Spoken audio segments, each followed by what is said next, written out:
కానీ ఇవాళ నీ వల్ల ఇటు కాంగ్రెస్ పార్టీ కూడా భ్రష్టు పట్టిపోయే కాలం వచ్చింది.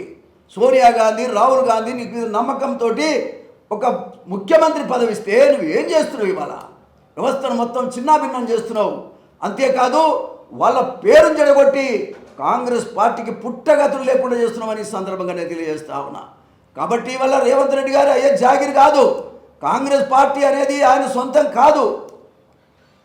ఇవాళ ఆ పార్టీని భ్రష్టు పట్టించేటువంటి పరిస్థితులు ఉన్నవంటే ఏ పరిస్థితుల్లో కూడా క్షమించరాని నేరమని కూడా మరొకసారి సందర్భంగా నేను తెలియజేస్తా ఉన్నా. నువ్వు ముఖ్యంగా ఈనాడు దళిత వర్గాల్లో ముఖ్యంగా మేజర్ కులమైనటువంటి మాదిగలను ఆనుగదొక్కి నీ రాజకీయ పబ్బం గడపాలనుకుంటున్నావు, నీ ఇష్టం వచ్చినట్టు పరిపాలన చేయాలనుకుంటున్నావు.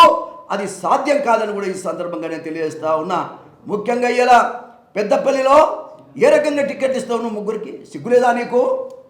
ఏ రకంగా టికెట్లు ఇస్తావు? వెంకటస్వామి గారి యొక్క కుమారులు, ఇద్దరు కుమారులకి మరి మీరు టికెట్ ఇచ్చారు.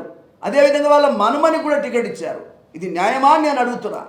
ఒక కుటుంబంలో ముగ్గురికి ఇచ్చినప్పుడు 80 లక్షల మంది ప్రజల్ని గుర్తుకు రాలేదా అని నేను అడుగుతా ఉంటా. అంటే మేము అమాయకులం, మేము ఓట్లేసినందుకే పనికొస్తాం, మేము పదవులు మాకు అక్కర్లేదు, మేము పార్లమెంట్కి పోవాల్సిన అవసరం లేదా, మేము పార్లమెంట్లో మేము అంటరాని వాళ్ళుగా ఉండాల్సిందేనా?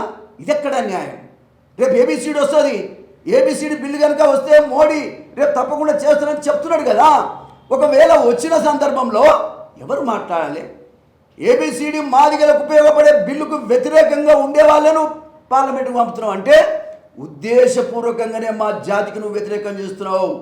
ఉద్దేశపూర్వకంగానే ఏబిసిడిల విషయం పార్లమెంట్లో ప్రస్తావన కూడా రాకుండా నువ్వు ప్రయత్నం చేస్తున్నావు అనేది ఇలా క్లియర్ అయిపోయింది రేవంత్ రెడ్డి అని సందర్భంగా. ఏదో మాటలు చెప్తా ఉన్నావు, నేను ఏబిసిడీలకు అనుకూలం, ఏదో రిజర్వేషన్లు పోతే ఎవరో రిజర్వేషన్ తీసేసేది. రిజర్వేషన్ తీసేయడం కాదు కదా, దాన్ని ముట్టుకుంటందుకు కూడా ఎవరికి అర్హత లేదు. కానీ ఇవాళ తెలంగాణలో నీ రాజ్యాంగాన్ని నువ్వు నడుపుతా ఉన్నావు.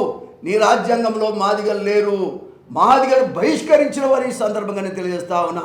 నువ్వు మమ్మల్ని బహిష్కరించడం కాదు బిడ్డ, నిన్ను రాజకీయంగా బహిష్కరిస్తారు మాదిగోళ్ళని కూడా ఈ సందర్భంగా నేను తెలియజేస్తా. మాదిగ బిడ్డలంటే ఎదురు తిరిగితే ఊరుకునే బిడ్డలు కాదు.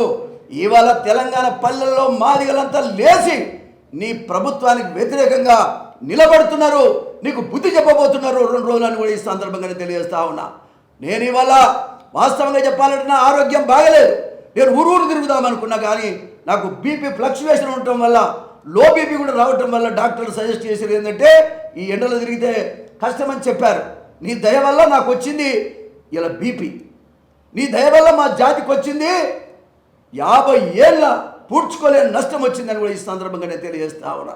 మా జాతిని వెనుకకు నెట్టే అర్హత నీకు లేదు. అసలు నువ్వెవరు? రిజర్వేషన్ నుంచే మాదిగలను ఓటు హక్కు లేకుండా తీసేసే అర్హత నీకు ఎవరిచ్చాడు? రిజర్వేషన్లు తీసే హక్కు నీకు ఎవరిచ్చారు? మాదిగలను కాదని. ఎవరి బట్టి విక్రమార్కకి ఇద్దరు కుటుంబంలో ఇద్దరికి ఇస్తారా? ఆయన కుటుంబంలో ఆయన డిప్యూటీ సీఎం ఒక్కసారి అయినా మాదిగలకు అన్యాయం జరిగిందని చెప్పలేడా? సామాజిక న్యాయాన్ని అందరం కోరుకోవాలి కదా. మనము దళితులమైతే అందరి న్యాయం కోసం చూడాలి కదా. ఏ రకంగా న్యాయం అని సందర్భంగా నేను తెలియజేస్తా ఉన్నా.